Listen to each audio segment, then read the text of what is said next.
ladies, does size matter when it comes to your clitoris? And this idea of does size matter for the woman? Yeah.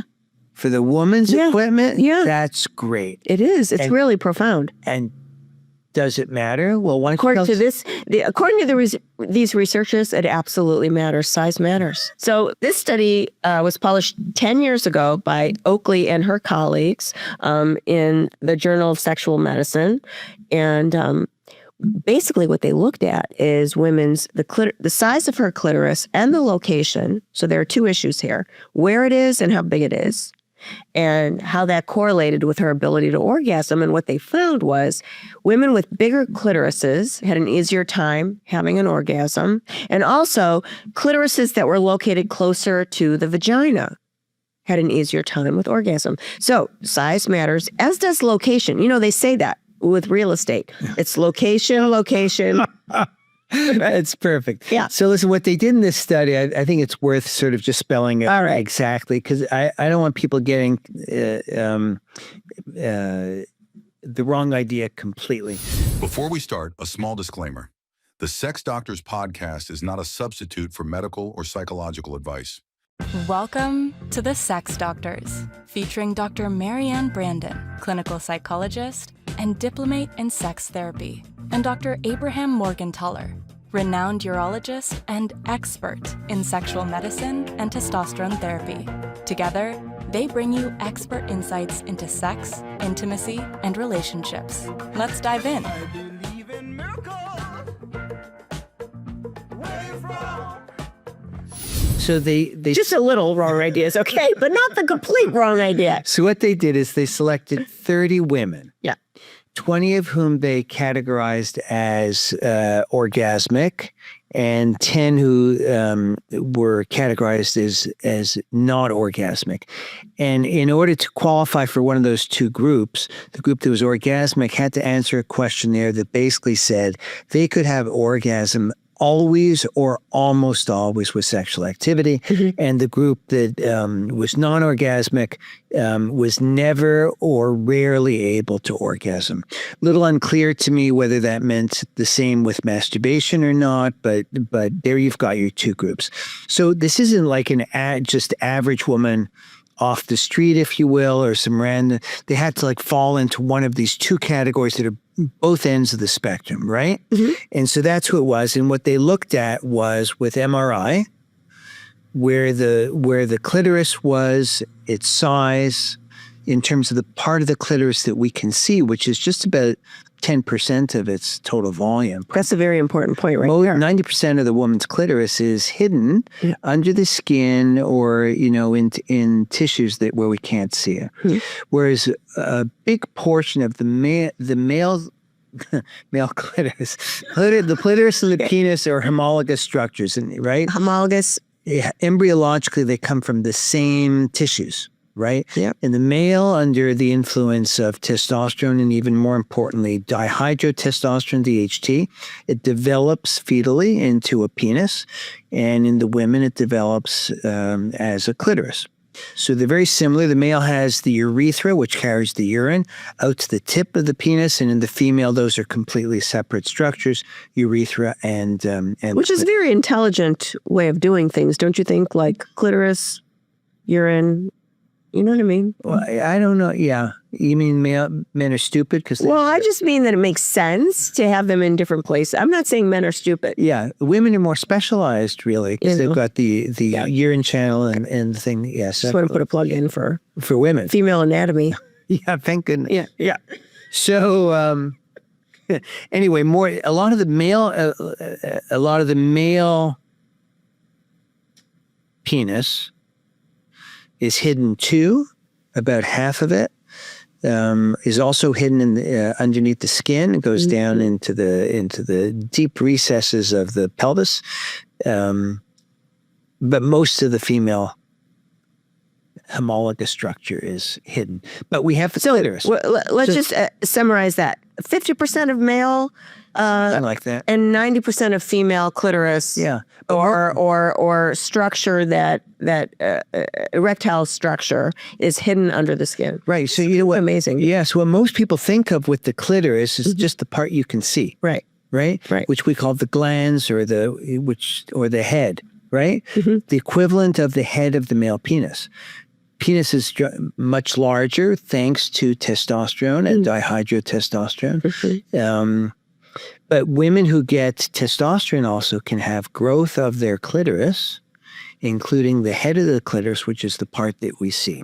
So both of them have these two tubes, if you will, which are called the corporal bodies, and they meet in the male to form the entire portion of the visible penis. But in the male below that, they separate out as they go down and towards the deep pelvic bones. And in females, they separate almost like a wishbone, where they come together is the glans or the head, and most of the rest goes down along the path of the vagina, and then deep also attached to the pelvic bones. It's a lot of anatomy. It's a little more than I was bargaining for today, but that's okay. Well, there it is for those who are interested. So what are they? So in this study, Yeah. we'll go back to the study. Okay. Yeah. So they did MRIs of these women. Yeah. And they found differences between the size of the portion of the clitoris we can see, Yes. the glands, Yes. that women who were orgasmic had more volume there. Which was really stunning. So more volume and also located closer to the vagina. Right. So let me just make the comment that this all makes sense, really, when you think about it, because we know that for women to orgasm, most women will say their clitoris needs to be stimulated somehow. Right. So it would just make sense that a larger clitoris would be more likely to get stimulated. Right. And a clitoris closer to the vagina would also be more likely to be stimulated during thrusting, right? Yeah. So this all kind of makes sense. Yeah. So what I really liked about this study is that provided a physical and anatomical basis for why some women may or may not be able to have an orgasm. Love it. Yeah. That's really important because so often when people don't function sexually the way they think they should, they blame themselves. They feel ashamed. Like, what are they doing wrong? But the point of this study is there's a real physiological component here that really it's not about anything but kind of how your body formed. That's to blame. Yeah. Listen, in the 60s and 70s, women who couldn't have an orgasm with intercourse were called frigid. Right. Frigid. Right. And as if there's something wrong with them. Yeah. And I think a lot of women who do have difficulty having an orgasm do think that there's something wrong with That's them. right. Now, there are ways to address it. I'm sure you do this in your practice. You want to say what you do for women who are having trouble having an orgasm? Oh my goodness! I mean, it's hard to even summarize it in a brief kind of way. But I mean, I guess we would encourage masturbation, learning what you like these kinds of things can be very helpful. But there's other elements too, like testosterone level can be Right. a piece of the puzzle for some women. Yeah. The letting herself really sort of let go can be a piece of it. So orgasms are complicated. Right. And there's a part of this. So for women who orgasm easily, what it makes me think of is that men who orgasm too easily, we actually pathologize that. We call that premature ejaculation. That's right. But if a woman orgasms super easy, we don't Celebrate we it. celebrate it. We say, what a wonderfully sexual person this is. That's right. And the man feels like $1 million if she's got a male partner, right? If the woman comes easily. But it's the same tissue. Isn't that interesting? It's Yeah. the same tissue. It's just a matter of sort of how much of that tissue is exposed. In terms of the male versus female experience of orgasm and the orgasm. Yeah. It's fascinating. Yeah, I agree. Now, there was something in this paper also about positions. Do you want to comment on that? Well, so position meaning the closer the clitoris is to the vagina, the more likely the clitoris is going to be manipulated during thrusting. Right. So I think that highlights the true importance of clitoral stimulation for orgasm for the majority of women. Yeah. So it makes sense that if for a heterosexual couple where penis is inside vagina, that if the clitoris is getting more stimulation because it's closer, that it would be easier to have an orgasm. Right. Makes perfect sense to me. Doesn't it? Yeah, it's practical. Yeah. Yep. Now, there was another part that had to do with sexual positions and preferences by the orgasmic group and the non-orgasmic. Right. So women who orgasmed more easily during sex preferred woman on top position, which also makes sense because she's more able to maneuver her body and manipulate things to have the stimulation that feels good. Women who didn't orgasm during intercourse preferred missionary. Thank you.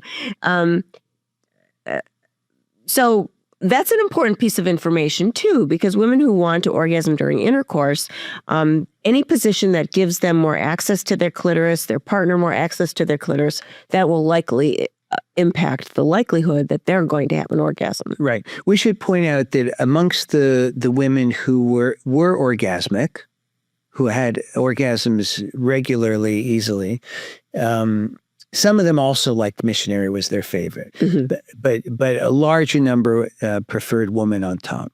So it doesn't mean that in order to have an orgasm, the woman needs to. No, that's a good point. But what strikes me about it is that there's also something here. So, what this paper does nicely is shows that there are some physical differences between these two groups of women, right? But that isn't to say that there can't also be other factors that play into whether a woman has an orgasm, right? So there are a lot of women who, in general, don't think they have any trouble with orgasm, but it doesn't mean they're going to have an orgasm every single time. For sure. Right? My gosh, there's so much differential here in terms of women feeling like they can have an orgasm sometimes or... Right. So there's some women where it's going to depend on circumstances.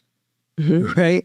Whether they feel safe, whether they feel like they've got enough time, whether the kids are okay, whether there's other things on her mind, right? Right. And we don't need to pathologize that. Absolutely it's not an issue. Now, I have a question for you, and what these authors talk about is size of clitoris is correlated with the ability to orgasm. Right. Now, we know from literature in hormone replacement that women who have testosterone supplementation, one of the things that is supposed to be avoided is the clitoral enlargement as a result of too much testosterone, right? Clitoromegaly.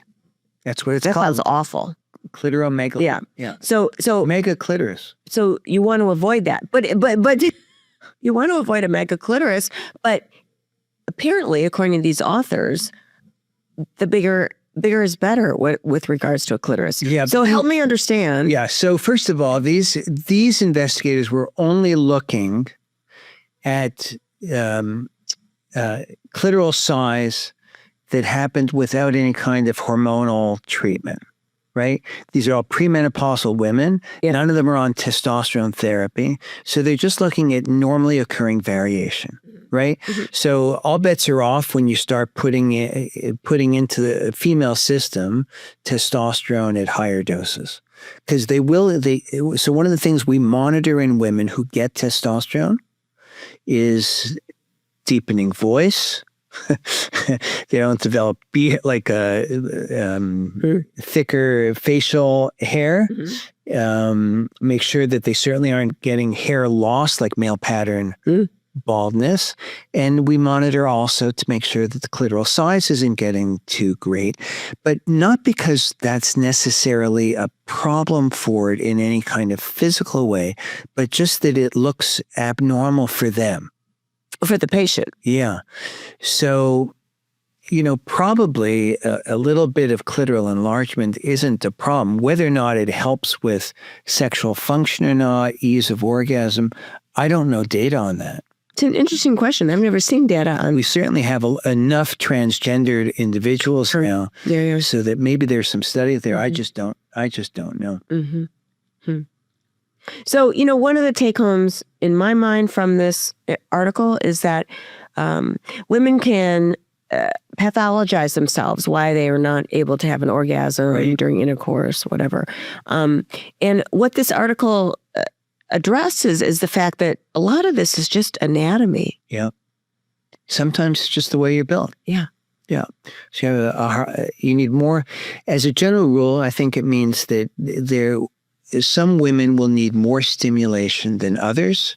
And sometimes that's just because of how they're built. Mm-hmm. And clitoral stimulation is really the name of the game, right? That's really what is highlighted here in this article, is that that's what's important for many women to have an orgasm. Yeah. Direct clitoral stimulation. Yeah. There's some women who can have orgasm just from vaginal or anything, stimulation. like even nipple stimulation, whatever. Like this isn't 100%, but. Right. But whatever your sexuality is, we love it. Okay, yeah. And we hope it works for you. And, what I got out of this paper was that there's a physical basis for some of these differences. Right. Well, if you love clitorises as much as we do, no, we don't mean to jest, but if you do like our content, give us a thumbs up, subscribe, write us a nice review, and we hope to see you again on another episode of The Sex Doctors. Bye-bye. Thank you for listening to The Sex Doctors with Dr. Marianne Brandon and Dr. Abraham Morgentaler. Be sure to subscribe, leave a review, and tune in next time for more expert advice on sexual health and relationships. I believe in miracles. Where you from?